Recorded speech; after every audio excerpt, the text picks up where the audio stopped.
김지의 돌직구쇼에 오신 여러분 반갑습니다. 김지입니다. 저는 오늘도 저희 돌직구쇼 오픈 스튜디오 앞에 나왔습니다. 경찰이 이준석 전 대표가 사실상 성상납을 받았다라고 그 사실을 인정을 했습니다. 무고 혐의에 대해서 검찰로 넘긴 겁니다.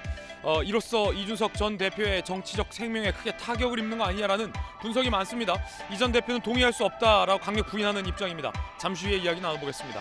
저는 비가 오나 눈이 오나 매일 아침 이곳에서 여러분을 기다리겠습니다. 김지의 돌직구쇼 지금 라이브로 시작합니다. 잠깐만요.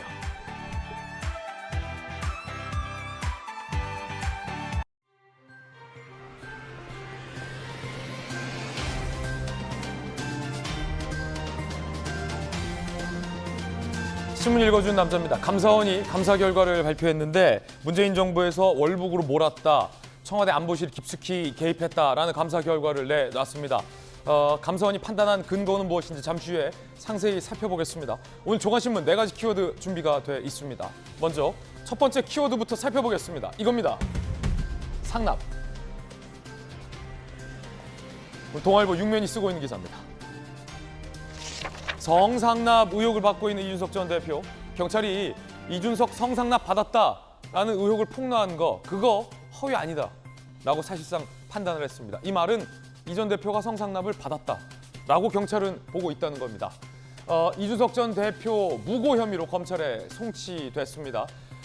가로세로 연구소라는 유튜브 매체가 2차례 성접대 의혹을 제기했고 이준석 전 대표는 그때 가세현 측을 명예훼손 혐의로 고소했고 가세현 측은 무고로 맞고소를 했죠. 그런데 무고 혐의가 있다는 겁니다. 즉 성상납 안 받았다라는 이준석 전 대표의 주장과는 배치되는 경찰 수사 결과가 사실상 나온 겁니다.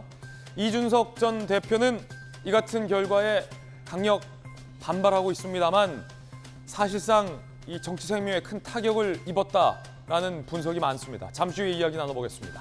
이어서 두 번째 키워드입니다. 두 번째 키워드는 이겁니다. 몰이.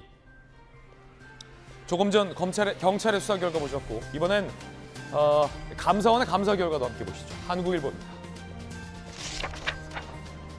감사원은 문재인 정부가 근거 없이 자진 월북으로 몰았다라고 결론을 내렸습니다. 청와대 당시 안보실이 첩보, 부정확한 사실을 근거로 관계 장관 회의에서 원보이스를 강조하며 월북으로 가닥을 잡았다. 당시 해경에서는 월북으로 단정하는 것에 반대했었다라는 근거도 감사원은 확보를 한 걸로 확인됐습니다. 국방부와 국정원에서 관련 정보가 무단 삭제된 정황도 감사 결과 확인됐습니다. 그렇다면 서훈, 박지원 당시 이 두 분은 국방부와 국정원에서 중요한 정보를 왜 무단으로 삭제 혹은 지시했는지에 대해서 명확히 입장을 밝혀야 할 것 같습니다. 잠시 후에 자세한 내용 살펴보겠습니다. 이어서 다음 키워드입니다. 세 번째 키워드는 요즘 김의겸 의원 때문에 핫해진 코인. 조선일보입니다. 김의겸 의원이 흔든 자료 덕분에 이 코인 수사와 대북 송금 수사가 별개가 아니다라는 의혹이 커졌죠. 그 가운데 아태협이 코인을 10억 개 발행했다. 그러면서 이 코인이 북한의 대체 통화로 사용이 가능하다라고 아태협 측이 홍보를 했던 설명을 했던, 주장을 했던 정황들이 고스란히 드러났습니다. 대북 제재 위반 그리피스가 참여한 이더리움에 기반한 코인이 아태협이 발행했던 코인이라는 겁니다. 안 그래도 김의겸 의원 때문에 이 그리피스의 범죄 혐의에 국내 민주당 정치인 인사들이 개입된 거 아니냐, 박원순, 이재명 이런 의혹이 불거졌는데 이재명 전 대표와 관련된 수사와 아태협에서 코인 10억 개를 발행했다? 북한의 대체 통화? 정말 실체가 있는 거 아니냐라는 의혹이 일파만파 커지고 있습니다.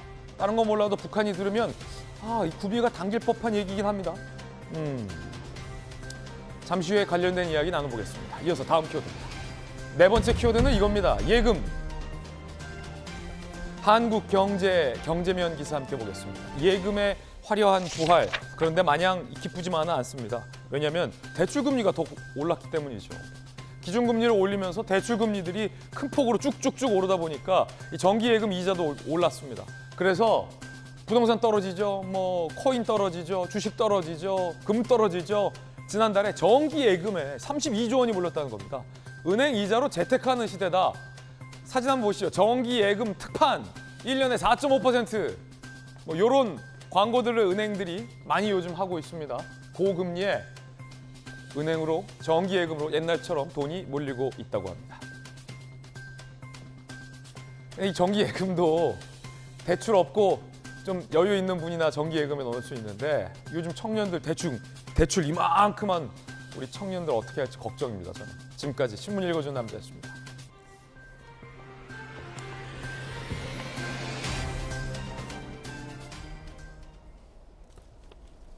자, 오늘은 금요일입니다. 이 대한민국 정치권을 대표하는 대표적인 청년 정치인들과 함께합니다.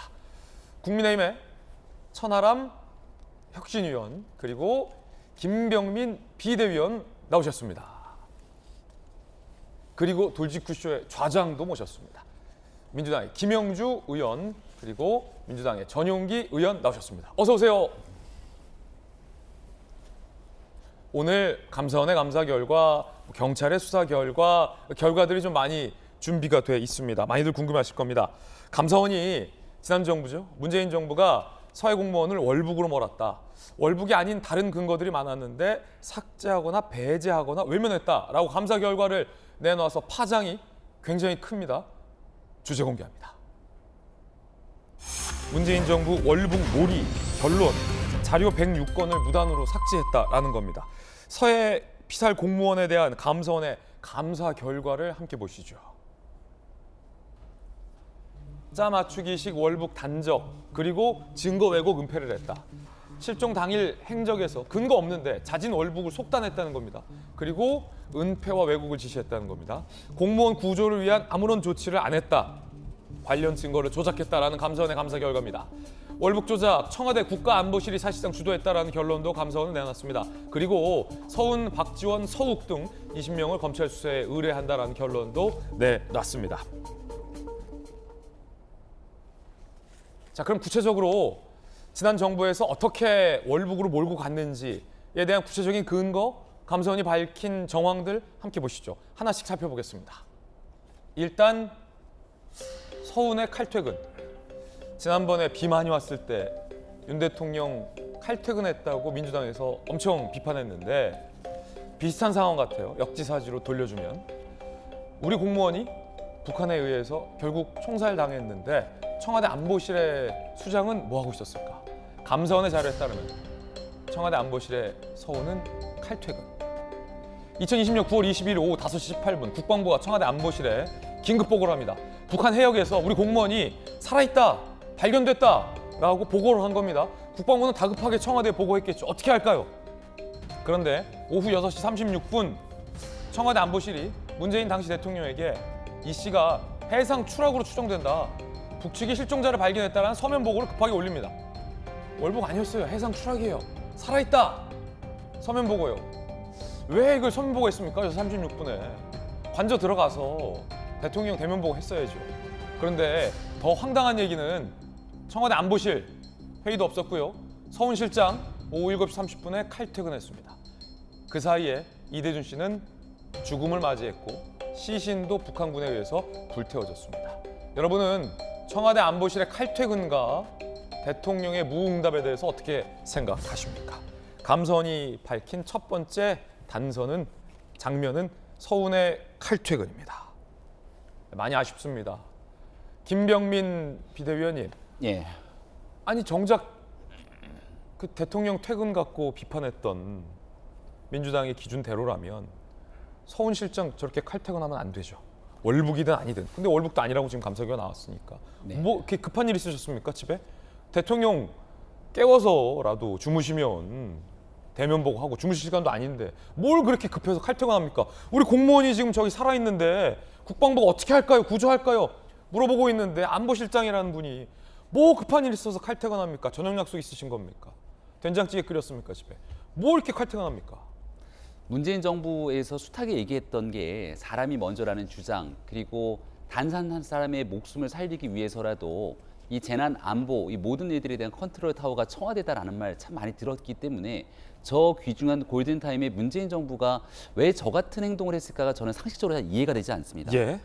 서훈 실장이 이쯤 되면 왜 그 시간에 칼퇴근을 했었는지에 대해서 검찰이 최종적인 수사 결과를 통해서 나타나기 전에 책임 있는 대한민국의 공직자 중 한 사람으로 국정원장을 지내기도 했고 또 안보실장을 지내기도 했고 문재인 정부에서 누가 뭐래도 사실상 그 당시 국가안보를 총괄하는 굉장히 중요한 위치이지 않았습니까?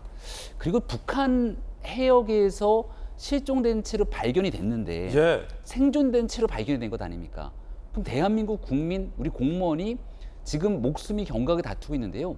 다른 사람도 아니고 서훈 실장이 누굽니까? 지난 2018년을 기준으로 보면은 당시 한반도 평화가 이뤘다는 상황이 오게 되면서 그 당시 우리 평창의 동계올림픽이 막 무르익을 때 그때 북한의 특사로 가면서 북한과의 관계를 끌어냈던 핵심적인 인물이 서훈 안보실장 아닙니까? 통이잖아요. 북한 통이잖아요. 북한 통.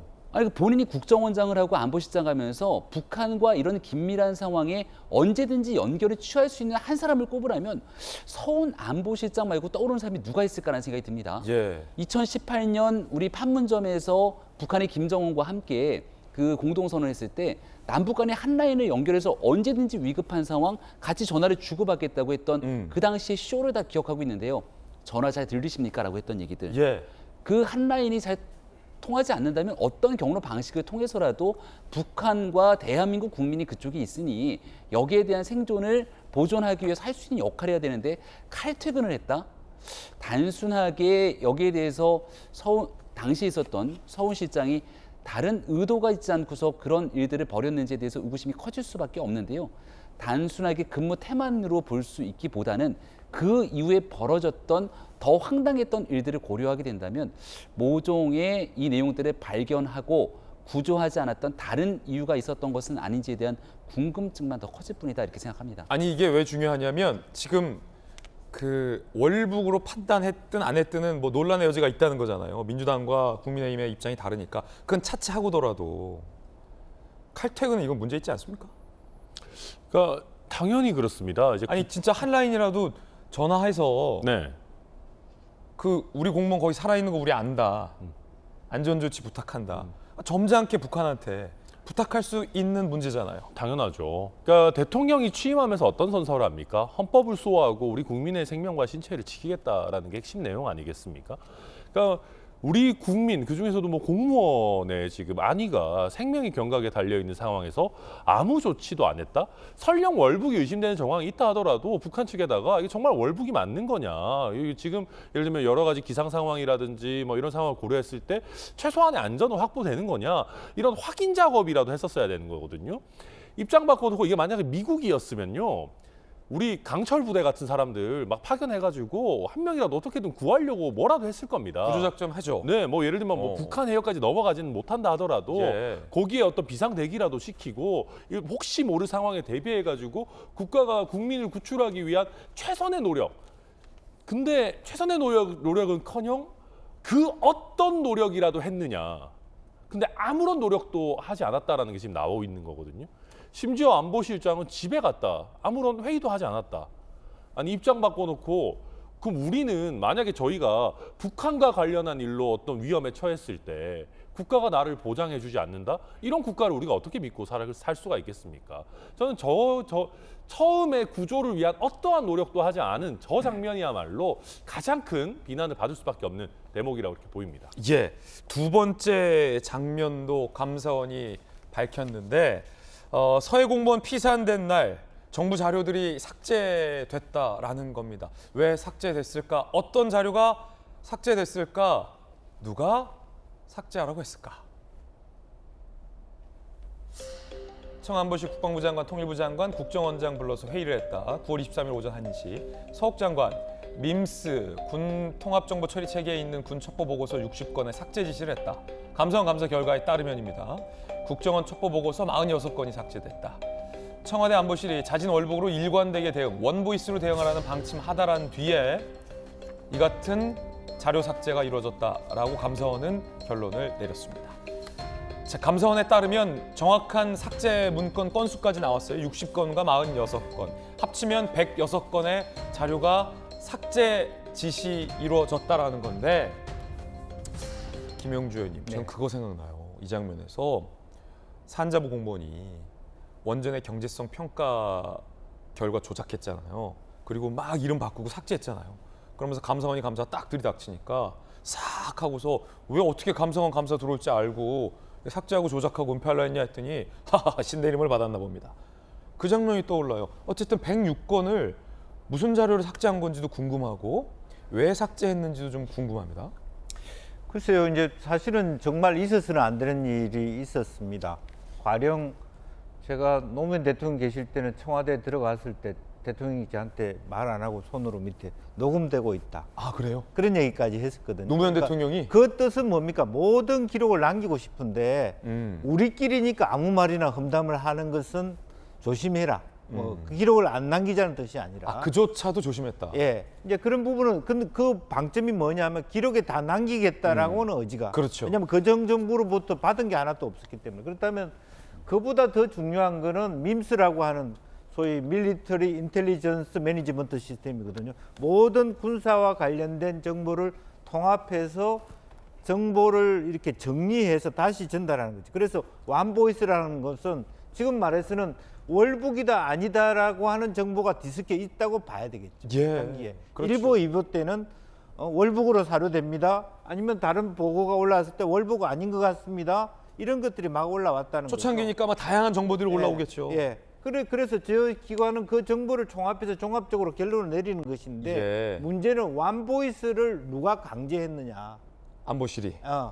그래서 완보이스를 지나치게 집착하게 된 게 말하자면 종전선언 같은 것이었 거다라는 부분이고. 종전선언. 뭐. 감사원이 들여다보는 게 그러면 월북이 아니다라고 하는 부분을 지사 선택에서 삭제했다면 이건 사실 문제가 큰 부분인 거죠. 그렇다면 누가 그 부분을 개입했느냐 하는 것이고 제일 큰 문제는 사실은 이런 것들을 다 남겨야만 나중에도 역사 이후에 말하자면 최종적인 판단을 할 수 있는 부분인데 너무 일찍 이걸 판도라의 상자를 여는 거 아닌가.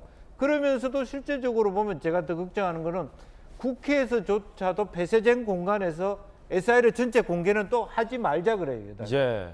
그러면 한정된 공간, 한정된 정보끼리의 싸움을 하면 국민은 더 혼란스러울 수밖에 없다. 그래서 빨리 이 부분을 국회 국방이든 정보이든 뭐 해수이든 정확하게 해서 내부적으로 좀 다 알 건 알고 덮을 건 덮고 소위 말하는 국익을 위해서 또 객관적으로 조사할 건 조사하고 빨리 구분하는 게 필요할 것 같습니다. 이게 국회에서 SI를 깔아 말아 논쟁하는데 그 SI도 지금 이 감사원 감사 결과대로라면 취사 선택된 SI일 수 있잖아요.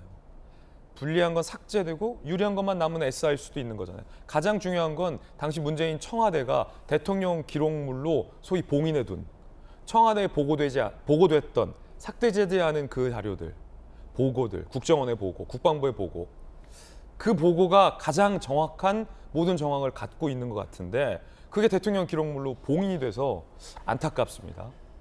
어쨌든 감사원의 감사 결과 함께 보고 계십니다. 세 번째 장면은 청와대 안보실이 해경에 언론 지침을 줬다라는 장면입니다. 세 번째 장면입니다.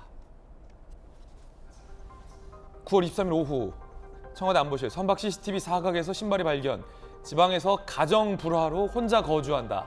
두 가지 팩트 반영한 보도문 배포하거나 기자단에 알려라 라는 지침을 하더랍니다. 가정 불화.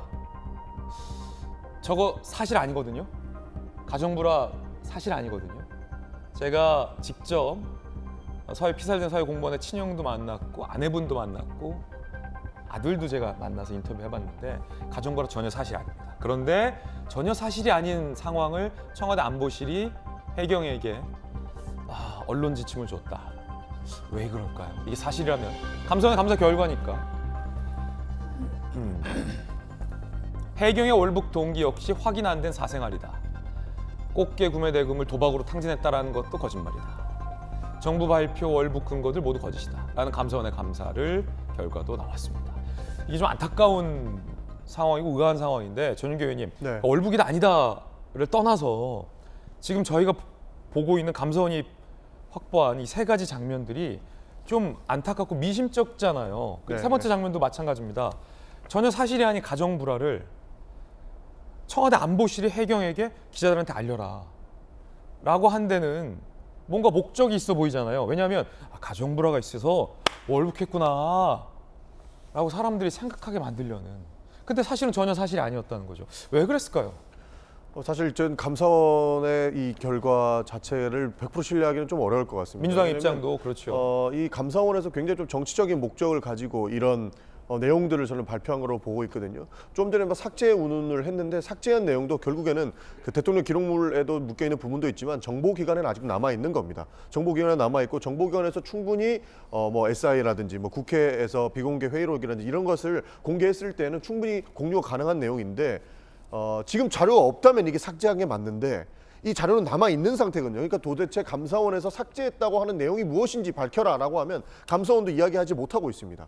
그런 부분에서 이 지금 대통령한테 문자 보냈던 그 대통령실 이관섭 수석한테 문자 보냈던 걸 좀 덮기 위해서 해당 내용들을 본인한테 유리한 내용만 오히려 감사원이 취사 선택해서 지금 국민적으로 국민들한테 이렇게 보고하고 있는 것 아닌가 하는 의심도 들고요. 사실 저런 내용은 잘못된 거라고 보고 있습니다. 만약에 청와대 안보실에서 사실관계가 확인되지 않은 내용을 그냥 국민들이 납득할 수 있게끔 보냈다면은 이것은 문제가 되는데 이 또한 앞뒤 맥락을 전체적으로 살펴보고 한번 이야기해볼 필요가 있다고 생각합니다. 저 내용만 보고라면은 이 부분은 문제가 되는 거기 때문에 이 부분은 확실히 밝혀야 될 사안이다 이렇게 보고 있습니다. 그렇군요. 민주당에서는 감사원의 감사 결과를 신뢰할 수 없다는 입장입니다.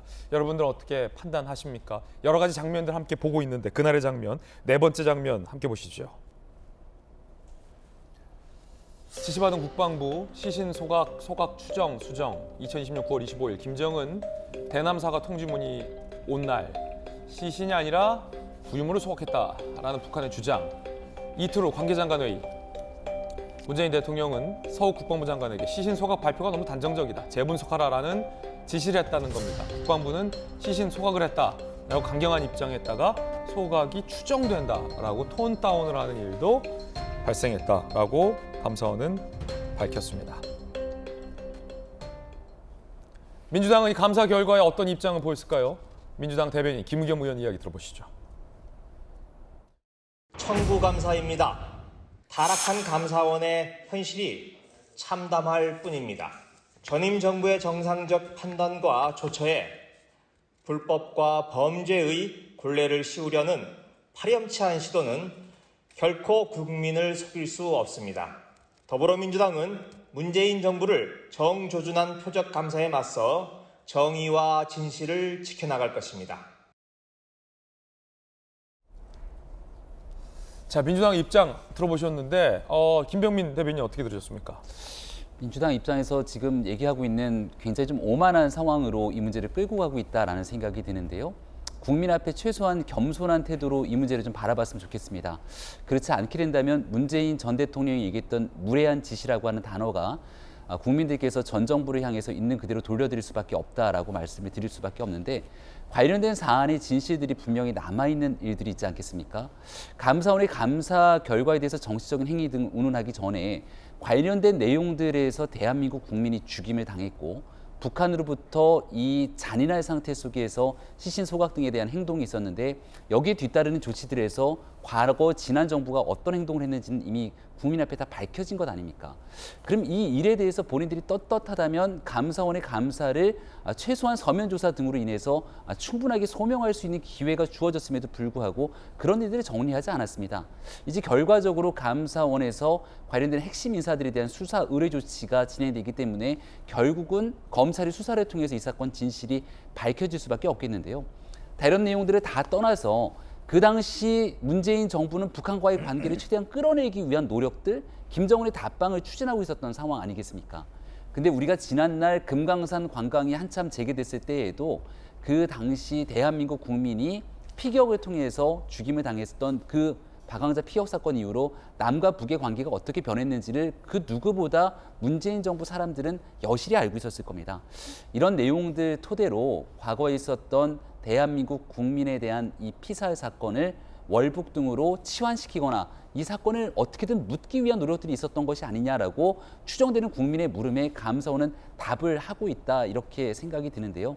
앞서 우리 천하람 변호사가 얘기했던 얘기 한마디만 좀 같이 덧붙이고 싶은데 그 미국 얘기를 하면서 과연 정말 이 국민이 생존해 있는 당시에 이런 식으로 내버려 뒀겠냐라고 얘기를 하는데요.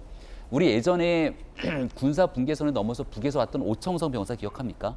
북으로부터 총격을 엄청나게 받고 거의 죽기 직전의 상황이었지만 그 긴급한 골든타임에 헬리콥터를 타고 가서 미군과 같이 공조했던 그 사람을 살려냈던 기록들의 역사를 대한민국 국민들이 똑똑히 보고 있습니다.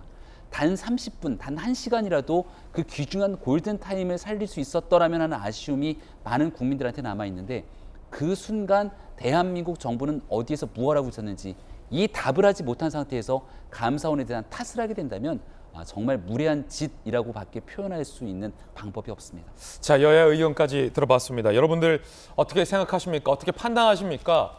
월북이다 아니다라는 논쟁을 떠나서 우리가 지금 봤던 감사원이 밝혔던 주요 장면들, 그때 당시의 주요 장면들, 이 감사 결과대로라면 왜 그랬을까? 왜 그랬어야만 했을까라는 풀리지 않는 물음표가 남는 장면인 것만큼은 분명해 보입니다. 자, 이번엔 저희가 준비한 두 번째 이야기 시작하겠습니다. 코인 리스크, 그 이야기, 새로운 정황들이 보도되고 있습니다. 함께 보시죠. 김의겸발 이 리스크, 문 좋아요의 비밀. 이 제목이 굉장히 오늘 의미심장한데 어떤 얘기인지 하나씩 좀 풀어보겠습니다. 김의겸 의원이 사실 따지고 보면 그 문서에는 이재명이라는 이름도 없고, 그잖아요. 박원순이라는 이름도 없고, 그잖아요. 문재인이라는 이름도 없어요. 그거 다 얘기 시작한 사람 김의겸 의원 입에서 시작됐습니다. 그러자 민주당의 조홍천 의원이 점잖게 김의겸 의원에게 이렇게 했습니다. 자꾸 그러는 거 이건 도움 안 된다 우리한테. 들어보시죠. 뉴욕 남부 연방검찰이 법원에 제출한 그 이메일 안에 이재명 성남시장, 박원순 서울시장, 그리고 국회의원들이 등장을 합니다. 바로 한동훈 장관이 미국 출장을 가서 들렸던 것이죠. 그러니까 이걸 얼핏 보면 문재인 정부의 주요 인사들이 북한을 돕기 위해서 불법적인 일을 했구나. 이렇게 생각을 할 수 있는 거죠. 김의겸 의원의 의도는 니네들 이렇게 하려고 한 건데 옛날부터 그 꼼수 내가 경고하지 않았냐 드디어 나오네. 그 의도는 알겠는데 오히려 지금 그 역효과가 더 좀 큰 거 아닌가. 아무도 몰랐는데 뭐 진짜 뭐 있는 거 아니야? 라고 갸우뚱거리게 하는 그런 역효과. 지금 구글링을 해보면 이재명 띄우고 그리피스 쳐보면 쫙 엄청나게 나오잖아요. 이재명 대표를 돕겠다고 저렇게 하신 것 같은데 이재명 대표가 지금 고마워할 것 같지는 않다. 김영주 의원님, 네. 조홍천 의원이 솔직한 화법 돌직구 출신이잖아요. 저거 자기도 몰랐다는 거예요. 아무도 몰랐는데 김의겸 의원이 다 알려줬다. 그러면서 김의겸 의원 아까 표현 다시 들어보니까 본인도 말을 하다가 뭔가 연관이 든다라는 생각이 든다 이렇게 얘기를 하잖아요. 혐의에 대해서. 그러면서 이재명 대표도 참 그 고마워할 까지 않다. 도움 안 된다. 동의하십니까? 그러니까 오죽하면 제가 이 자리에서 자기가 무슨 얘기를 하는지는 알고나 해라 그런 얘기를 했겠어요. 예. 실제로 보면 이제 아마 이제 그림을 그려보면 저거는 이제 직접적인 사실이 아닐 텐데 이 이메일이 2019년 예. 6월인가요? 예. 2018년 6월인가요? 예. 그런 부분이 있을 것 같고요. 그래서 아마 이제 북한이 블록체인 세미나를 하면서 에리카 강이라고 하는 이분이 소위 이제 크립토 서울이라고 하는 대표를 통해서 외국에 있는 소위 그리피스도 그렇고 뭐 비탈릭도 그렇고 소위 수많은 어떤 그 코인을 개발한 개발자들이 한국에 컨퍼런스를 합니다. 그럴 때 이 사람이 이제 에리카 강이라는 사람이 한국에 왔을 때 빌드업을 하고 세미나를 개최할 수 있도록 블록체인 관계자들을 모으는 역할을 했거든요. 그 중에 한 명으로 그리피스라는 사람이 있을 수 있고 다만 그 사람이 그런 일을 했기 때문에 얼마만큼 연관돼 있는지는 모르겠고요. 이제 그렇지만 실질적으로 보면 이제 그 아태협이 독자적으로 또 코인을 APP라는 코인을 발행했기 때문에 그것과 연관성이 하나 있어서 그 연관성 영역에 이재명이라는 사람이 있을 수 있고 그건 왜냐하면 이재명 지사 시절에 있고요. 그 내용은 좀 하나는- 잠시 후에 좀 저희가 사연도 네네. 한번 다뤄보겠습니다. 그래서 그런 부분에 대해서는 정말 조홍천 의원이 얘기한 것처럼 이걸 괜히 이제 그야말로 누가 그랬나요? 전역 의원이 그랬나요? 우리 그 뭡니까? 예. 누구 드루킹을 만든 누구 추미애. 추미애 장관을 대체할 만한 인물이 나타났다. 남자 이렇게 추미애다. 예. 그런 얘기를 할 정도로 지금 갑자기 여기에 포커싱을 하게 만드는 예. 원인을 제공했다. 그렇게 봐야 되겠죠. 이거 혹시 몰라서 그러는데 또 언론 탓하시면 안 돼요. 김웅 의원이 다 지금 얘기해서 언론 쓰라고 계속 지금 말씀하시잖아요. 언론 탓하기 없기. 자, 문재인 전 대통령이 어떤 글에 좋아요를 눌렀다고 합니다. 근데 이게 김의겸 의원을 비판하는 글이라 문재인 전 대통령이 실수로 누르셨나 아니면 문재인 전 대통령도 이게 도움 안 된다고 생각하셨나 궁금합니다. 문재인님이 마음에 들어한다라는 하트. 뉴스 속보입니다. 김의겸 의원의 제보로 시작된 대북 코인 수사가 급물살을 타고 있다는 소식입니다. 지금까지 200여 차례 압수수색을 통해 지지직 김의겸 의원을 비판하는 글이죠. 문재인님은 마음에 들어하고 있습니다. 그런데 문재인 전 대통령의 좋아요는 과거에도 이상한 타이밍에 나왔습니다. 6일 지방선거 전날 한 유권자가 이재명 대표를 비판하는 글을 SNS에 게시했는데 문재인 전 대통령이 그때도 좋아요를 눌렀다. 그래서 그때 당시 SNS 하던 중 실수를 눌렀다는 입장도 나왔었습니다. 문재인 전 대통령 SNS에 SNS 좋아요 누른 범인을 색출했다라며 고양이가 눌렀다라고 또 위트 있는 해명을 하기도 했는데 글쎄요, 요거 고양이가 이번에도 또 눌렀다고 하실지는 모르겠습니다만 어쨌든 문재인 전 대통령의 좋아요. 천하람 변호사님, 네. 어떻게 보십니까? 글쎄요, 이게 고양이가 정말 누를 수 있는지 한번 실험을 해봐야 될 것 같기도 하고요. 고양이 발에 발바닥 그 살이 있잖아요. 네. 그게 이 스마트폰에 반응을 한대요. 아, 터치를 하는구나. 네네네. 근데 발톱으로 누르면 안 눌려요. 그렇겠네요. 발톱은 무기질이니까. 무기질이라 네. 전류가 통하지 않죠. 아하. 근데 이제 저희가 뭐 모르겠습니다. 이게 한 번이면은 뭐 그냥 그럴 수도 있겠다 예. 싶은데 이게 자꾸 반복되니까 이게 뭔가 의도가 있으신 건가? 이게 이런 식으로라도 실수를 빙자해서라도 이런 걸 뭔가 이슈화하고 싶으신 건가? 이게 별 도움이 안 된다 문재인 전 대통령. 그렇죠. 약간 좀 잘 이해가 가지가 않습니다. 추정입니다만. 네, 게다가 그 문재인 전 대통령 측에서 공개하는 사진을 보면 항상 뭐 밭일하고 계시고 이렇게 책 읽고 계시고 그런데 SNS를 하루 종일 하시는 건 아닐 거 아니에요. 예. 이게 뭐 하루 종일 하는 거면은 뭐 계속 보시다가 한두 번 실수 나오고 이럴 수도 있을 건데 그게 아니라고 치면 이게 자꾸 뭔가 이재명 대표와 관련된 거에만 자꾸 이렇게 실수가 나온다. 이거 좀 이상하잖아요. 김의겸 의원 얘기도 사실 이게 깊게 들어가 보면 이재명 대표랑 관련돼 있는 얘기 아닙니까 지금. 그래서 이게 문재인 대통령과 이재명 대표의 관계는 과연 어떤가 좀 의아하죠 전체적으로 봤을 때. 예. 네. 이재명 대표가 문재인 전 대통령 예방했는데 분위기 좋았죠? 분위기 좋았습니다. 예.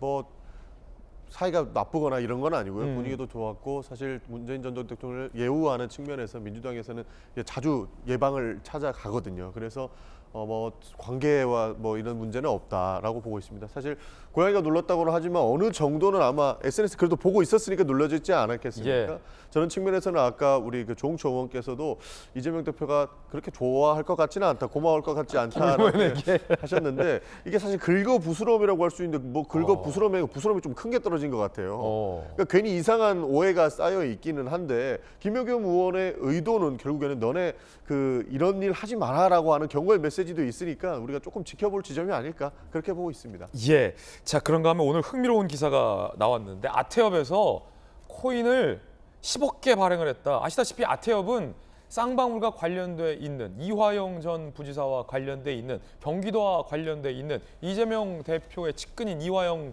전 부지사와 관련돼 있는 그 아태협입니다. 그 아태협이 코인 10억 개를 발행하면서 북한이 대체 통화로 사용할 수 있다? 라는 얘기도 했다라는 겁니다. 혹시 김의겸 의원이 흔들었던 그 의혹이 이거 아닌가? 라는 의구심도 일각에선 제기됩니다. 아태협, 코인 10억 개 발행, 북한 대체 통화 사용 가능하다.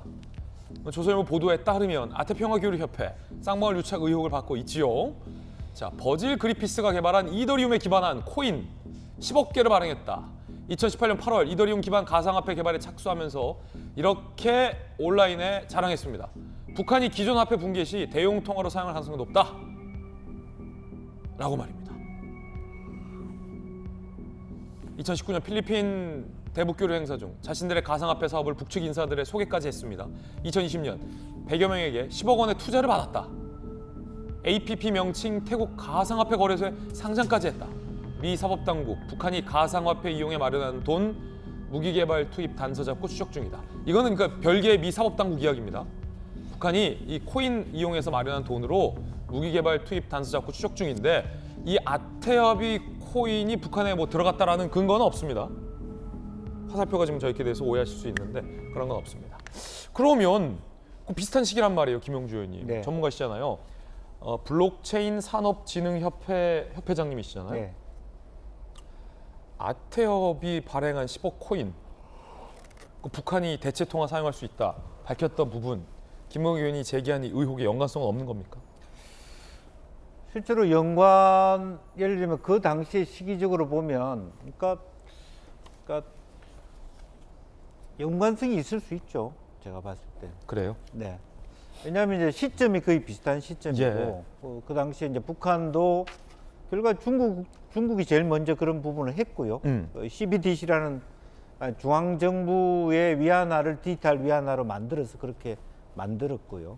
이제 그것은 이제 뭐 미국 달러화에 대처할 만한 어떤 기능들을 만든 것인데, 실제 아태협은 실제로 그런 것을 통해서 남북 협력 기금을 코인으로 만들겠다 이런 생각을 한 것 같아요. 다만 그 문제가 그러니까 법적으로는 문제가 될 수 있다라는 거 하는 부분이 하나 있는데, 다만 에리카 강이라고 하는 분하고 그 부분의 관계는 우리가 쉽게 아직까지 알 수 없는 부분이 있죠. 다만 실질적으로 보면 자꾸 지금 우리 언론이 전부 다 이더리움 개발자라고 하는데 그리피스가 이더리움 개발자는 아닙니다. 예. 그거는 정리해야 되고, 그리고 모든 코인을 개발하는 기법은 이더리움 기반으로 해요.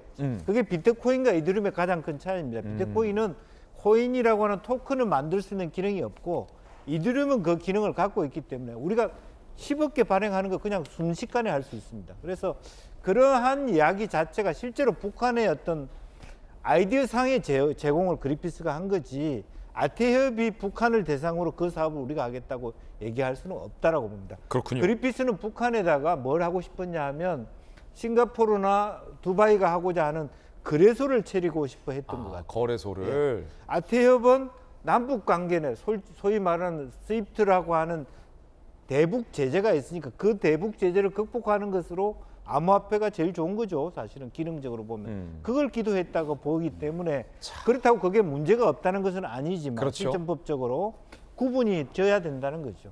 더 쉽게 설명하자면 네. 대북 제재상으로 북한이 돈을 줄 수가 없어요, 현금을. 그러니까 코인을 만들어서 그걸 제재를 우회해서 북한에게 지원하려고 했던 거 아니냐. 근데 한마디 더 드리고 싶은, 윤호환 의원이 제기한 거는 저는 근거가 매우 빈약하다고 봅니다. 어떤 걸 제기했죠? 국내 거래소에 들어서 북한 자금이 유입됐다라고 하는 거는 네. 실제로 국내 코인 거래를 해본 사람은 알지만 자기 계좌 없이는 불가능하거든요. 그렇죠. 자기 예. KYC라고 하는 자기 인정이 또 자본 세탁 방지법에 위반이 돼서는 안 되기 때문에 그것은 좀 근거 없다. 다만 지금 아태협은 태국 거래소로 활용한 거잖아요. 예. 그건 얼마든지 P2P 거래로 말하면 태국을 거쳐서 북한에 들어갈 수 있는 가능성이 있기 때문에 개연성은 있다. 문제가 심각하다고 봅니다. 수사를 좀 해봐야 될 것 같은데요. 그럼 이 아태협이 발행한 코인이 실제로 북한에 들어간 건 아닌지 들여다봐야 될 것 같아요. 아직 단정할 수는 없습니다만. 김의겸 의원이 흔들었던 문건 속에 서울시장이 등장하는데, 서울시장이 도대체 그러면 어떤 역할로 등장하는지 궁금합니다. 그리피스가 LA 공항에서 체포됐잖아요, 미국 정보기관에. 이 그리피스의 공판 과정에서 서울시장과의 이야기가 나오는데 함께 보시죠. 버질 그리피스 2019년 평양에서 암호화폐 기술 북한 전수 혐의로 징역 선고됐죠.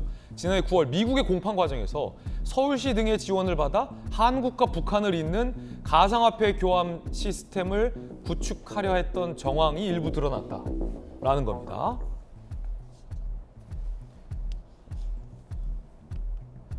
그는 이제 김의겸 의원은 박원순 시장이라고 했죠. 북한 네트워크 연결 지점에 도달하게 하는 것이 불가능한 일은 아니라고 했다. 한국은 그런 제재 위반이 허용되는 것 같다라는 이야기도 오고 갑니다. 김병미 대변인. 예. 그리피스의 공판 과정에서 나온 이야기에 따르면 누군지는 모르겠습니다만 당시 서울시장은 대북 제재를 우회하는 방법으로 이 코인을 이용하려 했던 것 같고, 예. 그렇죠? 비슷한 기간에 이재명 대표의 측근 이화영 부지사가 연루돼 있고 이재명 지사를 불법 성공운동했다라는 혐의를 받고 있는 아태협이 북한과 관련해서 15개 코인을 또 발행합니다. 네. 그리고 김의겸 의원은 이거 연결돼 있다라고 얘기하고. 뭐가 사안이 되게 복잡한데요. 중요한 시점을 봐야 되는 건 2018년이라는 겁니다. 예. 한반도 평화가 왔다고 남북 간의 경제 교류를 활성화시키겠다고 한참 분위기가 무르익었을 그때, 그러니까 대북 제재가 아직은 있지만 곧 북한이 비핵화라면서 이런 대북 제재가 풀릴 거라는 환상을 갖고 있었잖아요. 예. 언제까지? 2019년 하노이 노딜 전까지는 그런 분위기가 있었습니다. 그러니까 리선권을 만났을 때 우리 대한민국 기업들이 다 갔는데 냉면이 목구멍으로 넘어가냐고 했던 거 다 기억나시잖아요. 예. 그때 북한이 얘기했던 북한의 경제 발전의 단번 도약이라는 게 있는데, 이런 절차 따질 겨를이 없다, 한 방에 도약을 시키겠다라고 했을 때 북한 입장에서는 굉장히 구미가 당겼을 내용이기도 하고, 실질적인 대북 제재를 회피할 목적이었다면 이러한 블록체인 기반의 가상화폐처럼 좋은 게 어디 있겠습니까? 러시아가 지금 현재 우크라이나 전쟁하고 있는 가운데서도 세계의 이런 제재를 회피하기 위한 수단으로서 가상화폐를 활용하고 있는 것 아니냐라는 얘기들이 계속 나오고 있는 상황이기 때문에 우구심이 짙어지는데, 여기서 중요한 건 다시 2018년으로 돌아가야 돼요. 지금 서울시장도 당시 성남시장도 북한과의 가상화폐 연결하는 거에 대해 관심을 갖고 있다는 것 아닙니까? 예. 근데 그거를 조금 더 거슬러서 2017년 말로 가면 그때 우리나라 비트코인이 막 떠오르기 시작합니다. 예. 그때 박상기 법무부 장관이 뭐라고 얘기를 했냐면 17년 말 18년 초에 이거 가상화폐에 이대로 가면 문제가 있다, 거래소 폐쇄까지 검토하고 있다 그래서 난리가 났어요. 그때 문재인 정부의 핵심적인 인물, 범여권 당시 진영에서 본인 스스로가 여기에 대한 여권 진영임을 자처했던 사람이 있지 않습니까? 유시민 작가가 나가서 뭐라고 했냐면 이 비트코인 17세기 네덜란드 튤립 버블을 보는 것 같다. 현대판 바다 이야기 이런 얘기들까지 하면서 비트코인과 블록체인 기반의 가상화폐를 완전히 바닥으로 내려 꽂았거든요. 범죄 취급했죠. 잘못된 거라고 범죄 취급을 했는데 그 비슷한 시점에 성남시장, 서울시장 같은 정당 사람들이 이 좋은 걸 북한이랑 연계하려고 해? 앞뒤가 안 맞는 내용들 아닙니까? 그러니까 범죄 취급하면서 여기에 대한 문제를 제기하는 상황들을 만약 민주당의 주장과 인식처럼 알고서도 접근했다면 그럼 북한의 모종의 범죄 행위에 같이 가담한 것 아니냐라고도 연결질 수 있는 내용이기 때문에 상황의 심각성이 있다는 말씀을 드릴 수밖에 없고요. 18년도까지는 뭔가 북한의 비핵화로 좀 관계를 개선해 볼까 할지 모르겠는데 19년 이후에도 이 같은 일이 계속됐으면 심각한 문제거든요. 근데 북한은 여기에 대해서 비핵화의 의지가 없음에도 불구하고 19년 이후에도 이 같은 일들이 계속 벌인 것 같은데, 과연 강력한 대북 제재에도 불구하고 대한민국의 책임 있는 정치인들이 이 북한 코인과 연관이 돼 있다면 심각한 범죄 행위로 볼 수 있는 바, 이 내용에 대한 수사가 간단치는 않을 것 같다는 생각이 듭니다. 자, 물론 이제 전용기 의원님 몇 네. 건에서는 이런 의혹을 제기하고 있는 상황인데, 이제 중요한 일은 이게 뭐 관심이 있어서 문의했던 것과 실제로 코인을 통해서 북한에 무언가를 넘긴 것은 엄연히 다른 네. 이야기잖아요. 이 구분은 좀 분명히 있어야 될 것 같아요. 맞습니다. 정확하게 구분을 해야 되는 겁니다. 박원순 시장이 실제로 가상화폐에 관심이 있었다라고 하는 것들은 사실 미래를 준비하는 정치인들이라면은 이런 거에 관심을 가지고, 우리 산업협회지 않습니까? 블록체인 산업협회 이사님께서 옆에 계신데, 블록체인을 산업으로 보고 우리가 앞으로 10년 뒤, 20년 뒤를 준비하는 측면에서 알아본 것인지, 이것이 대북 송금용으로 알아보신 건지, 이거는 정확하게 구분해야 될 필요가 있다, 이런 말씀을 드리고 싶습니다. 사실 이 내용들이 지금 누가 연결됐고 누가 연결됐고 지금은 모든 것이 추정 단계인데, 실제로 대북 송금 목적으로 이것이 이루어졌다면 큰 문제가 있는 것이라서 이거는 분명히 잘못됐다, 이런 말씀을 드리고, 하나 정확한 거는 사실 지금 나오는 사실들이 마치 사실인 양, 그리고 대북 송금을 위해서 우리가 모든 것을 만들어진 양, 이렇게 얘기하기는 좀 어려운 지점이 있어서 그 부분은 조금 조심스럽게 접근해야 되지 않을까, 그런 생각도 가지고 있습니다. 예, 의견 들어보고 있습니다. 아태협이 등장했잖아요. 그런데 아태협에 북한의 그림이 다수 전시되어 있는데, 이 통일부의 정식 승인을 받지 않은 북한의 그림이라 통일부가 매우 의심스럽게 보고 있습니다. 이거 어디서 났냐는 겁니다. 저도 좀 궁금해요. 아태협의 수상한 북한 그림 전시 어디서 어떻게 경기도가 주최한 대북교류 행사 통일부 승인 없이 40여 점의 북한 그림이 전시됩니다. 허허. 남북교류 협력에 관한 법률 제13조 북한 물품 거래 반입 시 통일부 승인, 관세청 통관 절차가 필요한데 밀반입한 거 아니라는 의혹도 제기됐습니다.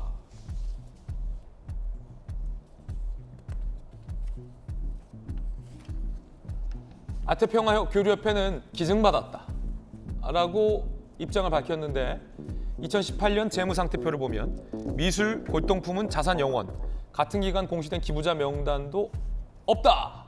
아태협 회장 안모 씨가 북한 관계자 만날 때마다 그림을 몰래 들여와 사업을 확장하려고 했다. 술술 불고 있다라는 중앙일보 보도도 있어요.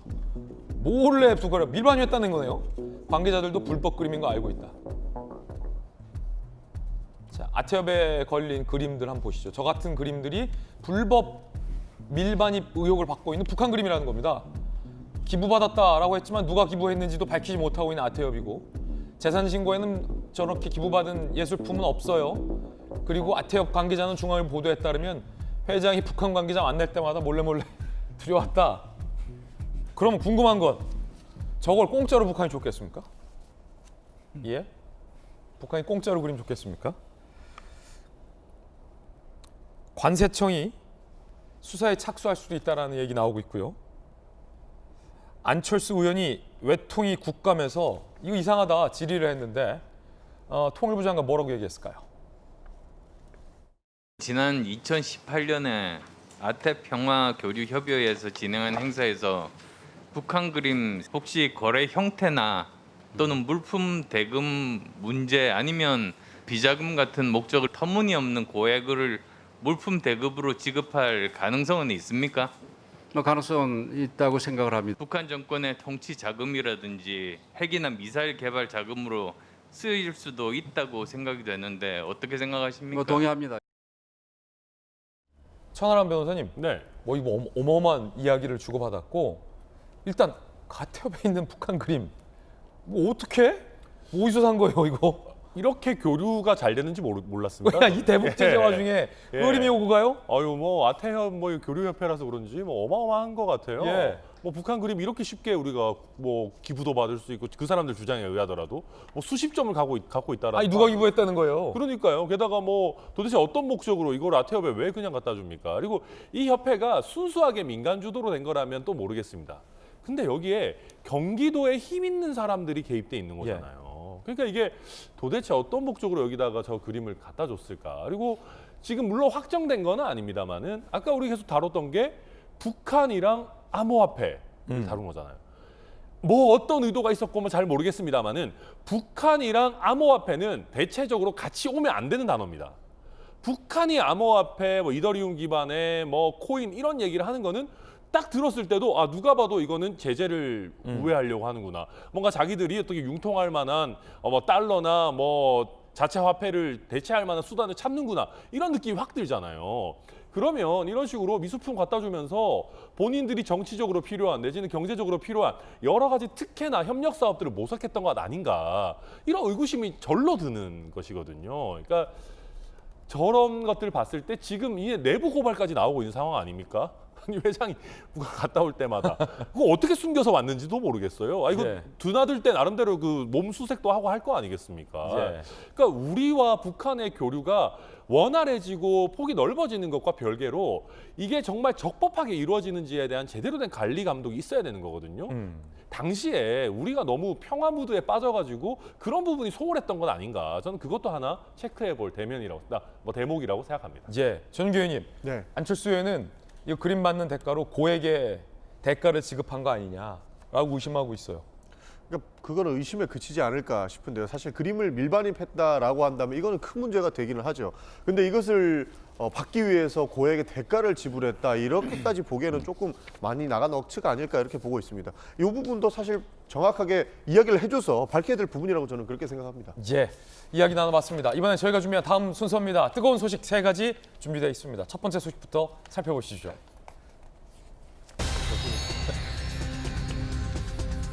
첫 번째 주인공은 이준석 전 대표입니다. 경찰이 이준석 전 대표의 성삼락 실체를 사실상 인정했습니다. 이준석, 김성진 대표로부터 2차례 성접대 의혹이 제기됐죠. 가로세로 연구소가 제기했죠. 이준석 전 대표는 허위 사실이다라며 명예훼손 혐의로 고소했고 김성진 대표 측 등등등등은 사실인데 무슨 허위 사실이냐라며 무고죄로 고발했습니다. 경찰은 이준석 허위 사실 신고했다 판단 무고 혐의로 검찰에 송치했습니다. 그러니까 성접대 받은 의혹이 허위가 아니라는 거죠. 경찰은 그렇게 판단한 겁니다. 무고 혐의로 검찰에 송치했으니까. 허위가 아닌데 허위라며 명예훼손으로 고소를 했다는 거죠. 부장검사. 경찰이 무고 혐의 인정했다는 것. 이준석 성접대 주장 사실 기반한 것이고 이를 허위라고 주장한 이 전 대표의 고소가 거짓이라고 봤다는 의미다. 라고 이야기를 했습니다. 김성진 씨 측 변호인 이야기 준비되어 있는데 들어보시겠습니다. 이번에 무고죄로 송치 결정이 났다는 것은 성상납 사실이 있었다는 것을 경찰이 확인해 준 것입니다.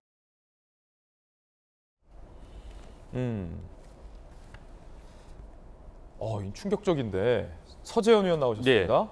우리 전윤기회는 국감 질의하러 서둘러 갔고 경찰이 무고죄를 송치했잖아요. 그러면 이건 성상납을 받았다라는 게 허위 사실이 아니다라는 얘기잖아요. 그럼 이준석 전 대표가 성상납을 받았다라고 경찰은 판단했다는 거 아닙니까? 네, 경찰은 그렇게 판단했고 이제 그렇게 해서 이제 검찰에 송치한 것이고 이준석 대표는 이제 SNS 통해서 그런 일이 절대 없다. 그래서 3인 성호까지 이제 또 사자성어를 언급하면서 진실 없는데 이제 거짓, 특히 이제 제3자의 일방적인 주장만으로 이렇게 단정지어서 하기 때문에 검찰에서도 현명한 판단을 하겠다라고 하는데 저는 이 부분에서 이제 법적 논의를 끝내서 정치적으로 이준석 대표 입장에서는 굉장히 타격이 큰 거죠. 여러 가지 제목도 있지만 성상납이라는 어떤 자극적 그리고 대구지만 사실은 보수란 게 사실 품격을 굉장히 따지지 않습니까? 거기에서 저런 제명으로 언론에 계속 노출이 됐고 지난번에도 어떻게 보면 가처분 신청 1차에서 승리하고 나서 자숙하겠다라는 본인의 주장을 뒤엎고 2차까지 계속적으로 언론 플레이 하다 보니까 모든 어떤 그 당내에서 어떤 그 가족에 대한 어떤 신의까지 다 잃어버리다 보니까 좀 고립무원이 되어서 이준석 대표 입장에서는 진실 여부를 떠나서 어떤 영선의 30대의 어린 꼬리표를 좀 떼야 되는데 이 부분이 계속적으로 있어서 정치적인 이준석의 어떤 그 길은 굉장히 암울하다 이렇게 생각합니다. 정치 생명에 타격을 입은 건 분명하다라는 건데 아니 젊었잖아 이준석 대표 그때 더 젊었고 어렸죠 20대인데 아니 성상납을 받았다 2차례나 이 일을 그러니까 이준석 전 대표가 이제 그 명예훼손으로 고소를 한 것 아닙니까? 그러니까 있는 사실 그대로에 대해서 결국은 여러 건으로 조사를 받았는데 나머지 내용들에 대해서는 밝힐 재간들이 경찰도 쉽지는 않았던 것 같습니다. 왜냐하면 2013년 벌써 지금으로부터 10년 전의 일인데 그 당시에 성매매에 대한 불법 행위들이 있었는지를 밝히는 건 뭐 사실상 굉장히 불가능에 가깝지 않을까라고 생각이 되는데요. 다만 이준석 전 대표가 지금 3인 성호라는 얘기를 꺼내고 있는데 몇몇 사람들이 주장만으로 죄를 지금 입증하는 거 아니냐고 얘기를 합니다만은 성범죄에 관해서 명확한 증거, 팩트를 발견하기보다는 그 당시에 있었던 상황에 사람들의 증언 주장들이 또 굉장히 중요한 법적 효력을 갖는 것도 사실이지 않습니까? 지금 이준석 전 대표가 과거에 있었던 일들에 대해서 지난 일들에 대해서 아니라고 이렇게 폭넓게 얘기는 합니다만은 명확하게 그 자리에 갔는지 안 갔는지 가서 누구를 만났는지에 대한 아주 면밀한 수사들이 진행됐을 텐데 경찰이 아무것도 없었던 상황 속에서 무고죄가 인정된다고 검찰이 송치하기는 쉽지 않았을 거라고 봅니다. 최종적으로는 검찰에서 이제 기소 여부를 판단하게 될 것이고 또 지리한 법적 다툼 등을 이어갈 수밖에 없을 텐데 저는 결국 이준석 전 대표가 선택한 일이라고 생각을 하거든요. 관련된 과거에서 어떤 일이든지 간에 많은 의혹 제기들이 있을 수 있을 것 같은데 본인은 아니라고 확신하면서 국민들 앞에 이야기를 한 것 아닙니까? 내가 죄가 없는데 당대표인 나를 몰아내고 쫓아내기 위해서 이 모든 일이 기획된 것처럼 얘기를 했기 때문에 더더군다나 이준석 전 대표 입장에서는 법정에서 이 문제를 끝까지 다툴 수밖에 없는 상태로 치닫게 된 것 같아요. 예. 앞서 서 위원님 말씀 주셨던 것처럼 정치인으로서 꽤 어렵고 힘든 시기를 좀 지낼 수밖에 없는 상태가 된 것이 아닌가. 앞으로 검찰의 기소 여부 또 법적 재판 과정들을 지켜볼 수밖에 없는 상황인 것 같습니다. 이준석 전 대표 입장도 준비가 돼 있습니다. 세 사람이 거짓말해서 호랑이를 만들어냈다라는 건데 세 사람이 거짓말을 했는지 아니면 세 사람이 중요한 진술을 했는지는 이준석 전 대표와 경찰이 달리 판단한 것 같습니다. 3인 성호식 결론에 검찰 기소하더라도 진실 밝히겠다. 억울하다라는 얘기를 밝혔어요. 이준석 전 대표 입장 봤습니다. 김영주 의원님. 네. 이게 지금까지는 다른 이야기가 되는 것이 뭐냐면 이준석 전 대표가 나는 억울하고 난 가만히 있었는데 저 윤핵관들이 윤리위를 소위 사주를 하든 뭘 해서 한통속이 돼서 무고한 나를 윤리위에서 제명을 했다라고 법원에 주장해왔잖아요. 그것까지는 뭐 당이니까 윤리위와 윤핵관이 어떻게 연결되어 있는지는 모르겠고 그 윤리위원장을 자신이 임명한 사람인데 뭐 그건 당이니까 그렇다 했을 쳐도 지금 얘기 여기서부터 달라지잖아요. 그러면 윤핵관이 경찰청장을 사주해서 샤 경찰을 해서 수사 결과를 이렇게 했다라고 믿는 사람은 아무도 없잖아요. 그러니까 이준석 전 대표도 그렇게까지 얘기 못 하잖아요. 그러면 결과적으로 경찰 수사 결과 보니까 윤리위가 징계 잘했다는 거고 그럼 이준석 전 대표가 주장했던 게 본인만의 어떤 상상의 나래였다라는 이야기가 되는 거잖아요. 그리고 본인이 했던 이야기들이 경찰 수사에 따르면 거짓말이라는 거 아닙니까? 국민들 앞에. 그 이제 무고죄에 대한 고발을 이준석 대표가 해서는 안 되죠. 근데 정치인은 항상 완전히 그런 이야기가 자기를 상처 주기 때문에 끝까지 그걸 저항하려고 하다가 결국에는 모든 자기의 정치적 이미지와 생명을 앗아가는 이런 결과들을 맞게 됩니다. 실제로 본인은 가로세라 연구소나 이런 데서 실제로 접대는 한 번밖에 안 받았는데 2번이었으니까 명예훼손이다 이렇게 얘기할지도 몰라요. 속으로는 사실과 다르다고 얘기하지만 그 사실 중에 사실은 그쪽 말하자면 변호사 입장에서는 분명하게 빼도 박도 못하는 말하자면 그 용업소의 비용 지출, 그 다음 날 간 KTX 티켓 일정표까지 해서 여러 차례 20번 중에 여러 차례 한 번 이상은 그런 일을 한 번 정도 검찰은 한 번이라고 얘기했습니다만은 그런 일을 했다라고 믿을 만한 상당한 증거가 있다는 거고요. 그거는 뭐 우리 정부가 힘을 가지고 사주해서 될 일이 아니고 국민들이 다 아는 사건이기 때문에 덮을 수도 없고 검찰도 이걸 그냥 모른 채 넘길 수도 없는 상황에 가 있다라고 보여지고요. 이제 그런 면에서 이준석 대표가 큰 착오가 있다 저는 그렇게 보여지고 또 법적인 본인은 물론 그 헷갈릴 수가 있습니다. 성접대와 성관계는 다르기 때문에 이런 말을 해도 될지 안 될지 나는 깨끗하다. 접대를 받았지만 그 사람하고 자지 않았다라고 논리할 수도 있어요. 주장할 수 있어요. 그러나 법적으로 접대라고 하는 영역이라고 하는 것은 어떤 여성과 어떤 호텔에 더 많은 돈을 주고 갔다는 내용이 포함되어 있기 때문에 저런 공격을 받고 있다는 걸 인정해야 될 겁니다.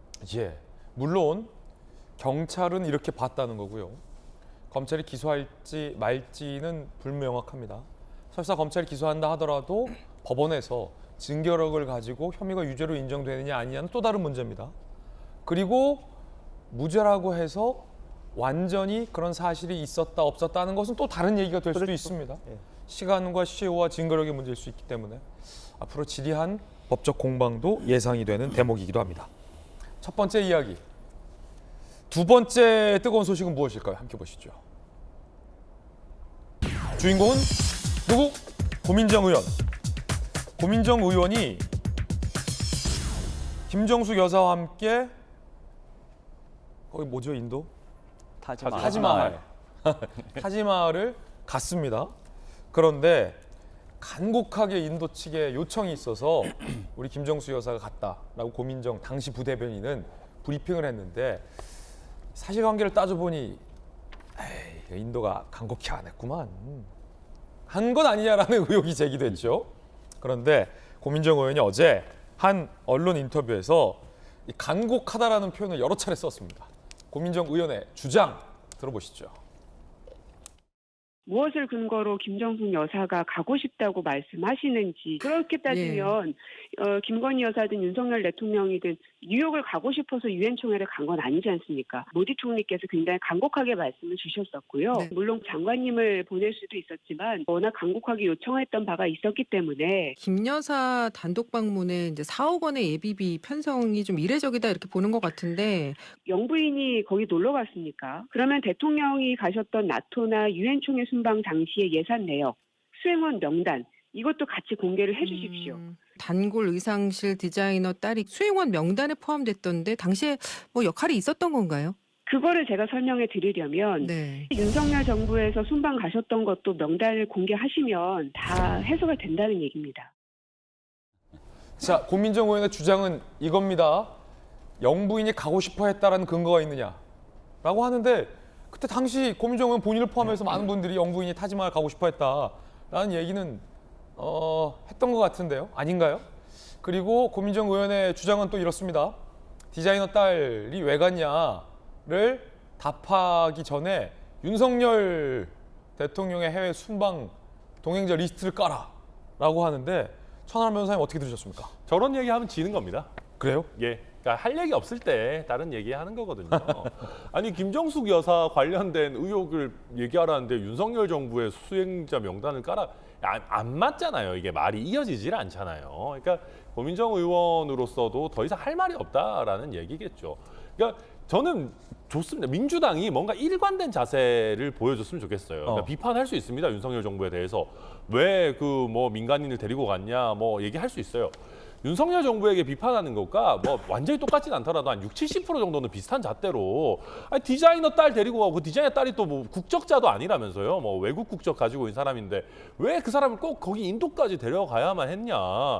똑같은 잣대로 비판하면 저희가 뭐라 그러겠습니까? 근데 김정숙 여사에 대해서는 뭐 뭘 해도 괜찮고 누굴 데려가도 괜찮고 뭐 문제 제기 나오면 윤석열 정부에서 한 것만 깔아. 이러니까 저희가 국민들이 너무 정치가 내로남불한다. 진영 논리에 사로잡혀 있다.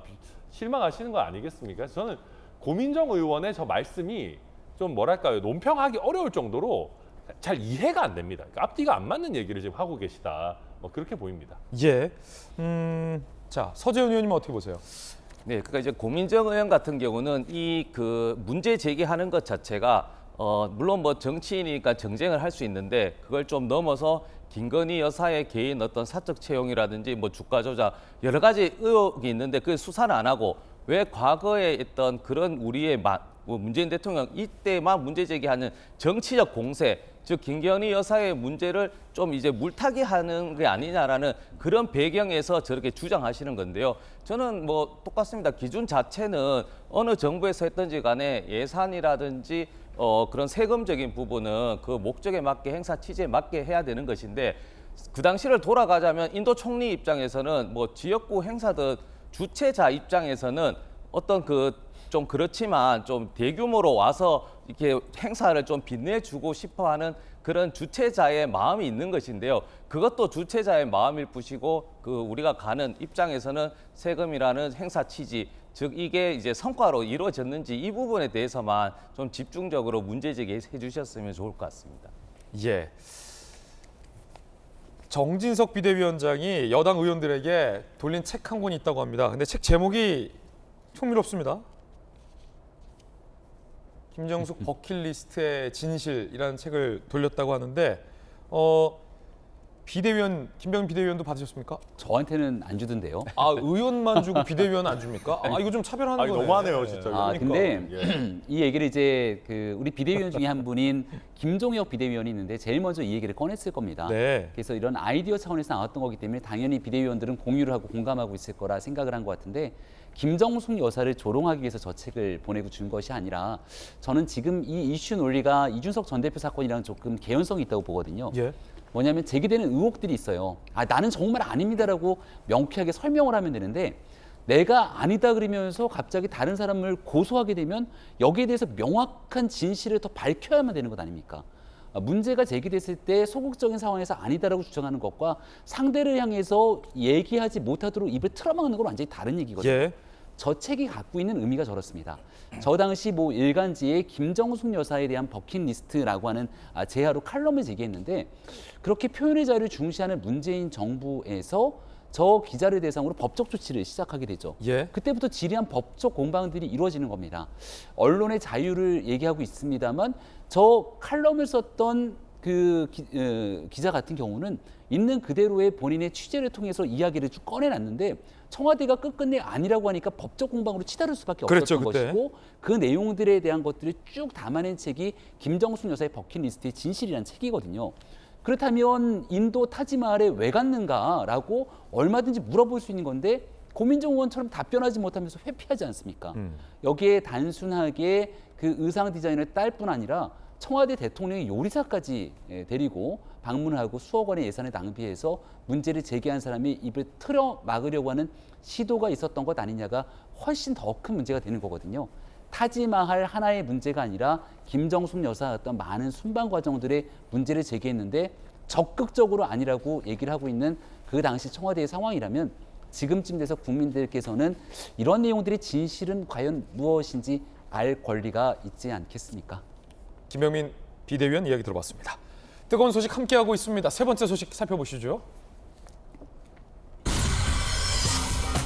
이재명 대표인데 방산 주식 보유가 알려지면서 이해충돌 논란이 일었는데 별다른 해명 없이 답변 없이 이런 반구 없이 그 논란되던 주식을 다 전량 매각을 했습니다.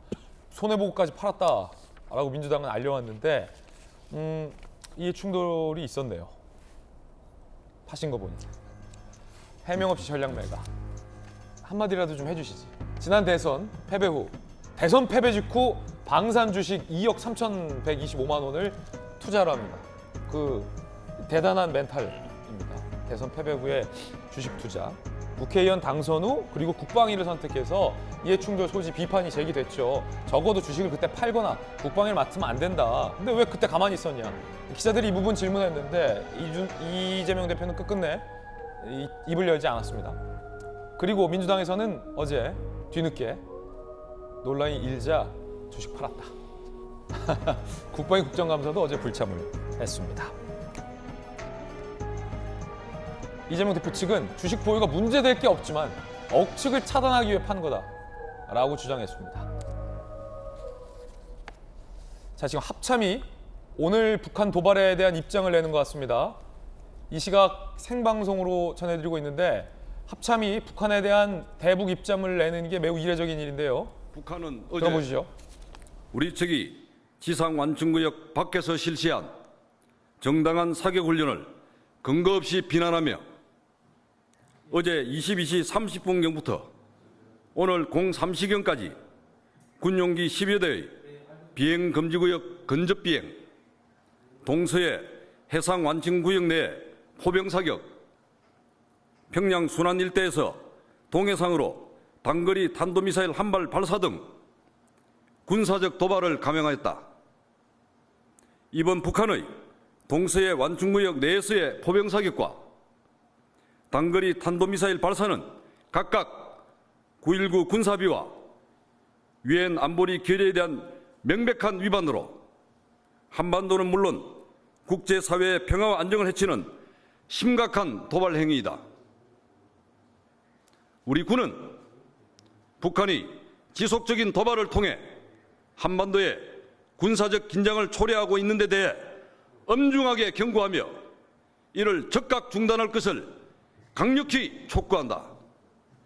우리 군은 북한의 추가 도발에 대비하여 한미 간 긴밀한 공조하에 관련 동향을 추적 감시하면서 북한의 어떠한 도발에도 압도적으로 대응할 수 있는 능력을 바탕으로 확고한 군사 대비 태세를 지속 유지할 것이다.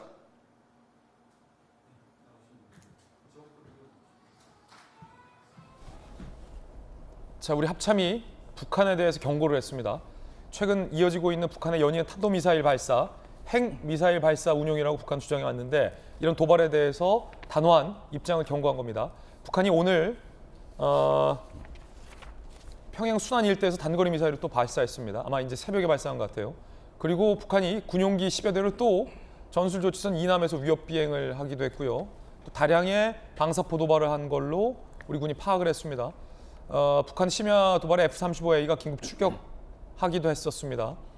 그리고 북한이 9.19 안충구역에 이거는 의도적이네요. 178 포병 사격을 했다.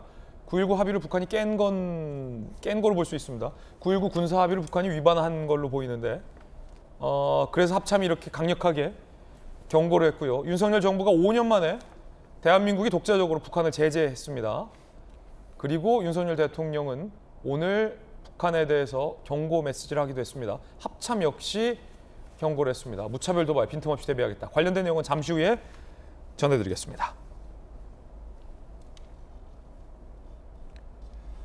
주식 보유가 문제없지만 국민의힘이 억측을 해서 팔았다라는 이 뒤늦은 이재명 대표 측의 입장 전달.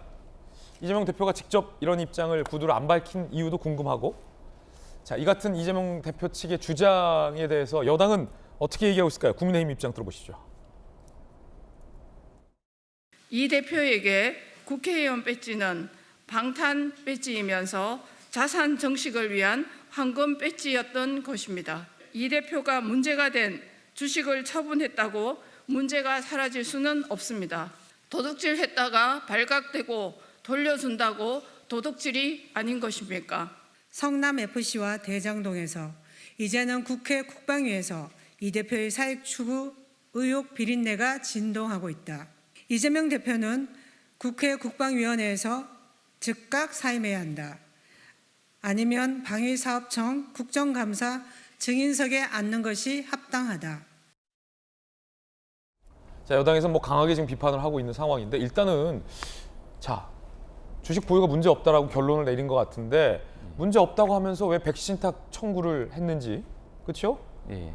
그리고 문제가 있기 때문에 주식을 매각한 거 아닙니까, 결과적으로? 그러니까 이제 이재명 대표는 사실 주식을 오래전부터 해왔었어요. 그래 해왔었고, 사실 이게 저는 개인적으로는 당대표나 지자체는 장은 종목에 왜냐하면 연결이 많이 되기 때문에 저렇게 공격거리가 될 수 있다는 것이고, 이재명 대표가 설명을 하지 않았지만 이제 제 개인적인 생각으로는 그 주식이 현대중공업과 대우조선해양입니다. 사실 이게 방산주가 될 수도 있죠. 이렇게 잠수함이라 해군에 납품도 하고 하지만, 근데 사실 조선주거든요. 그러니까 제가 개인적으로 판단했을 때 이재명 대표는 그 당시에 주식을 샀던 목적은 군사 목적보다는 어떻게 보면 조선, 즉 고유가로 인해서, 그리고 탄소 배출 등 환경에 관련해서 어떤 조선주에 대해서 어떤 목적이 있어서 이게 메리트가 있어서 산 것인데, 지금은 어떻게 보면 국방위 소속에서 저런 정보들이 말씀드렸지만 정쟁의 소지가 될 수 있기 때문에 어떤 해명 없이 저는 바로 매매 손절했다. 그런 것은 저는 정치인으로서 굉장히 잘했다고 보는 것이거든요. 이 한 반의 사례로 오세훈 시장 같은 경우가 주식을 8억 들고 있는데 바이오 주식이기 때문에 나는 서울시장과 바이오주 관계가 없다라고 하지만, 실질적으로 서울시에서 예를 들어 바이오 행사를 할 수도 있고 내부 정보를 불필요하게가 아니고 자연스럽게 취득할 수가 있기 때문에 오세훈 시장과 좀 대비돼서 저는 정치인이 저런 오해나 공세가 커졌을 때는 바로 이제 법적인 절차, 주식 식탁도 있지만 그것이 늦춰지기 때문에 손해를 보고 바로 팔고 어떻게 보면 이 역공을 차단한 그 어떤 행동은 잘했다고 보는 겁니다. 예, 잘했다. 자, 그럼 다시 반박을 들을 수밖에 없을 것 같아요. 천하람 변호사님. 잘한 거면 근데 왜 팝니까? 잘 했으면. 아니, 그리고 나름대로 설명을 내놔야죠. 그냥 팔고 그만이다라고 할 게 아니고요. 그러니까 이게 저희가 비판하는 거는 그런 겁니다. 이게 굉장히 아마추어적으로 느껴져요. 그러니까 현대중공업이나 뭐 이런 쪽에서 뭐 물론 조선을 많이 하지만 방산과 관련돼 있다는 거 많은 사람들이 알거든요. 특히 주식 투자까지 할 정도면 당연히 알 겁니다. 근데 이재명 대표 같은 경우는 본인이 신청해서 국방위에 온 거지 않습니까? 그러면 이재명 대표든지 이재명 대표를 보조하는 사람들이라든지 이거 뭔가 주식 관련해가지고 뭔가 조치를 취해야 되겠다. 아니면은 국방이 가자마자 어떤 뭔가 액션을 해야겠다라는 게 뭐 좀 있어야 되는데, 그런 판단 전혀 없이 문제 제기되니까 제대로 된 설명도 내놓지 않고 뭐 유감 표명조차 없이 그냥 팔았으니까 됐습니다.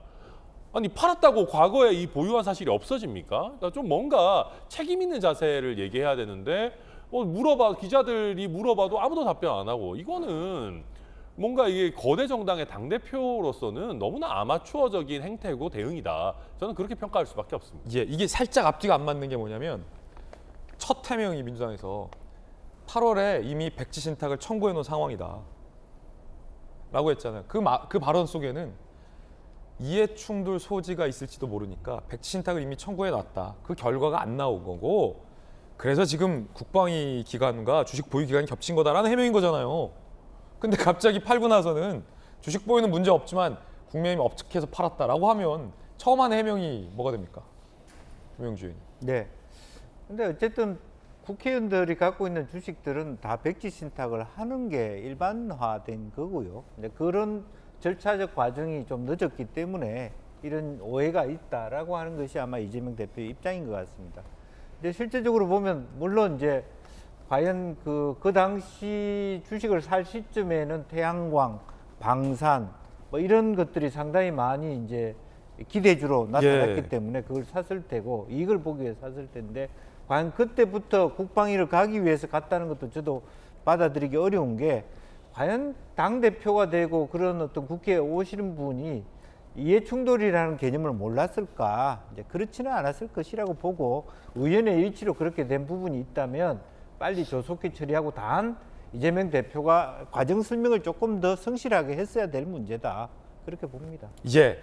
자, 이번엔 저희가 준비한 다음 이야기 시작하겠습니다. 북한의 도발, 조금 전 하참의 경고 보셨는데 그 이야기입니다. 심야에 날리고 쏘고 F-35의 긴급 출격. 북한의 잇따른 도발에 대해 합참이 강한 경고 성명을 조금 전에 발표했습니다. 북한이 9.19 군사 합의를 명백히 위반했다라는 겁니다. 엄중 경고를 했고 도발 직각을 강력히 촉구했습니다. 오늘 윤석열 대통령도 북한의 도발에 대해서 언급했습니다. 들어보시죠. 먼저 공격한다면 맞을 수밖에 없는 경우들이 많이 있죠. 그러나 참혹한 결과를 각오하고 해야 되는 그런 것이기 때문에 이런 대량 응징 보복이라고 하는 삼축 체계의 마지막 단계도 사전에 전쟁을 결정하는 데 필요한 상당한 심리적 사회적 억제 수단이 됩니다. 지금 하나하나 저희도 다 검토하고 있습니다. 아시다시피 북한이 탄도미사일을 발사하는 건 유엔 안보리 결의 위반입니다. 그런데 중요한 건 북한이 해상 완충 지역에 포를 쐈어요, 의도적으로. 이건 문재인 정부 때 당시 국방부 장관하고 북한에 김정은이 보는 앞에서 우리 문재인 전 대통령과 김정은이 보는 앞에서 9.19 군사 합의를 사인을 했어요. 그 9.19 군사 합의를 위반한 겁니다. 완충 지역에 포를 쐈다는 건 그 종이장 걷어찬 겁니다. 그러면 이건 여야를 떠나서 진보 보수를 떠나서 북한이 합의를 위반한 거예요. 김영민 대변인님 어떻게 보십니까? 북한의 의도적인 도발이라고 볼 수밖에 없겠죠. 그러니까 지난날 있었던 2018년도에 많은 선언들을 이미 휴지 조각처럼 무력화시켰던 게 김정은의 행태를 통해서 낱낱이 드러나고 있고 9.19 군사 합의를 통해서 육해공 이 어디에서도 도발하지 않게 되는 그 약속마저도 실질적으로 김정은이 무력화시키고 있는 상황들이 드러나게 되는 것 같습니다. 거듭돼서 지금 현재 도발의 강도를 높이고 있고 이제 7차 핵실험을 통해서 결국 핵탄두를 소형화하는 단계까지 나아가는 것 아니냐 이런 우려 전망들이 상당히 나오고 있는데 북한의 목적은 보다 분명한 것 아니겠습니까? 강대강 대치 국면을 통해서 미국과 국제사회를 통한 완벽한 압박 기조를 강행하면서 본인들이 원하는 것들을 얻어내고 여기에 대한민국을 완전히 좀 이 과정 속에 무력화시키려고 하는 모습들일 텐데요. 여기에 지금 넘어가면 안 될 것 같고 김병민 대변인님 예. 잘 아시겠지만 지금 북한의 도발 패턴이 그 이전과는 조금 다른 것이 북한이 가용할 수 있는 도발 수단을 다 가용하고 있어요. 보세요. 그 북한의 오래된 전투기를 또 우리 쪽으로 위협 비행을 했어요. 계속 우리가 F-35A가 뜨고 있잖아요. 지난번에 F-15K 떴어요. 근데 이번에 F-35A 떴어요. 더 상급 전투기를 우리가 띄운 겁니다. 거기에다가 완충 지역 9.19 군사 합의로 이 지역만큼은 야 여기서는 위협을 하지 말자 서로. 우리 뺐잖아요. 우리 K9 거기 쏘지도 못했잖아요. 근데 보란 듯이 거기다 쏘았죠. 그리고 계속해서 우리를 향해서 탄도미사일, 방사포, 저수지까지 미사일 쏘고 계속 이러고 있어요. 갖은 방법을 다 동원하고 있는 것 같아요. 수단과 방법을 전부 다 동원해서 우리를 향한 강도를 훨씬 더 높이고 있는 상황일 텐데 다 알고 있는 것처럼 북한의 경제 상황이 좋지 않다. 그래서 우리가 한미 간의 연합훈련을 굉장히 강하게 하게 되면 북한도 마찬가지로 맞대응 성격에서 어느 정도 훈련을 할 수밖에 없을 텐데 그 비용 부담 때문에 사실 이런 내용들을 좀 안 했으면 좋겠다는 게 북한의 생각이었던 것 아닙니까?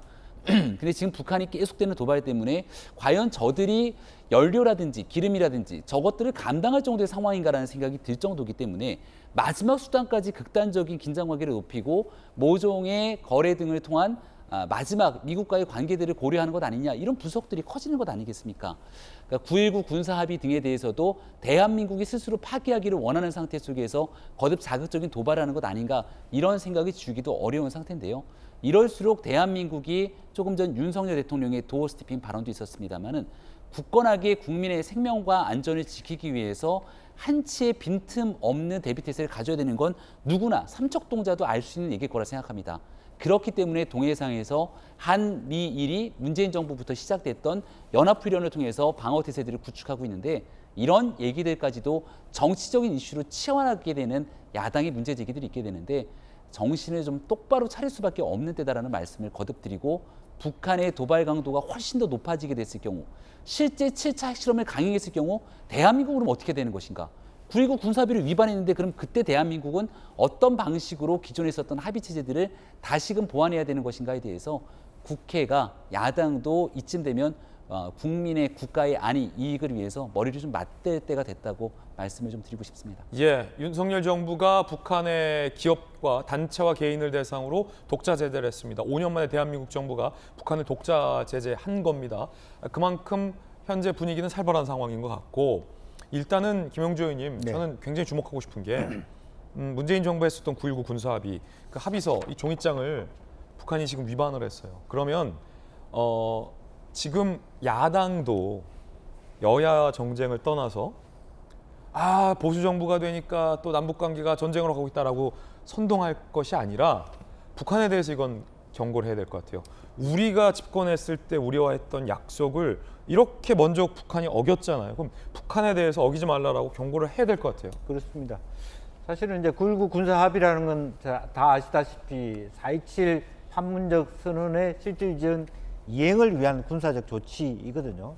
그렇게 된다면 그 내용이 사실은 남북 간의 중간에 완충지대를 서로 보호하고 군사적 신뢰를 쌓아가자라고 하는 것인데 그런 부분에 대한 부분이 지금 굉장히 북한이 하는 행태 자체는 남한 정부를 비아냥거리는 투예요. 그렇군요. 왜냐하면 우리가 대응하는 게 불발탄이 생기고 뭐 골프장에 들이고 그다음에 여야는 대치 상태에 있고 이런 부분에 대해서 그다음에 핵우산 뭐 전략적 핵 이야기를 하고 있습니다만은 연일 남한 언론에서 나타난 것은 대안이 실질적이 있냐 바로 지금 할 수 있는 강구할 수 있는 옵션이 있냐 이제 그런 부분을 연일 우리가 얘기를 하고 있기 때문에 여야가 지금이라도 뭐 야는 야대로 북한의 군리 조치의 어떤 완벽한 어떤 뭐 파기는 아닐지라도 상당히 위협되는 조치에 대해서 비판 성명을 비판해야죠. 내고 야당도 여야가 힘을 합쳐서 지금은 어쨌든 빨리 북한의 어떤